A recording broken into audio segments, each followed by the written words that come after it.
firemen got here fast. Policemen got here first and blocked off the street, which I was grateful for because neighborhood kids come running out because the whole block went dark. All of our lights went off. But the sound was something I will never forget. What did it sound like?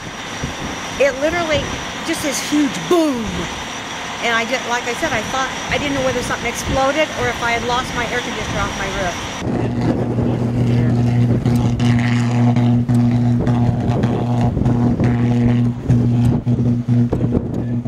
Oh, that was an Indian Wells Canyon Raw site, and that was a gust of 70. Down in the valley, of course, there's been quite a few gusts. Let's take a look here. The highest we've seen is a couple of mesonet stations. There's one at Inyo Kern, gust of 45. Well, there could be some localized, like rotor effects, where the wind is actually stronger. Gust of 43 at the airport. And again, there could be some places between these mesonet stations that could have had higher gusts.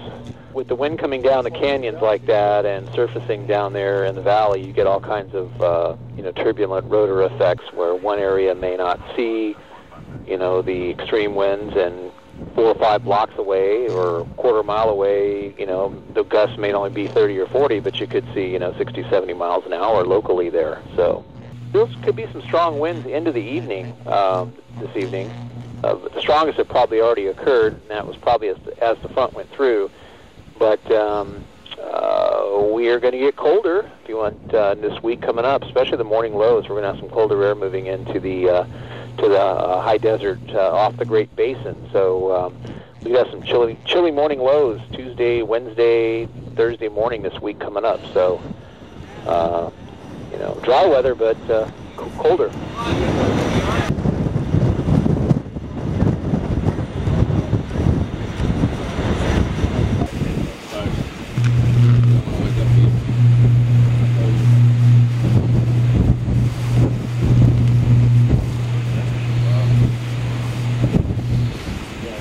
That was a terrible sound. And the glow. I mean, we live in a naval town, weapons center, and you see this big glow and all that's happening in the world. Like, oh my gosh, I have to take cover, or what's going on? Repeat after me. I promise. I promise. I will. I will. Be good. Be good. All the time. All the time. You got that on tape, right? I got it on tape. So that means that if you don't stick to that, we'll use that in court against you. Okay. All right? Okay. You got your badge on. So you need to stay here, watch that, and to see if it catches on fire. Okay? Oh, yeah. Thank God. Sworn in. Okay? Thank you. Okay. All right. Call your Aunt Susie and tell her you just were sworn in as a junior policeman.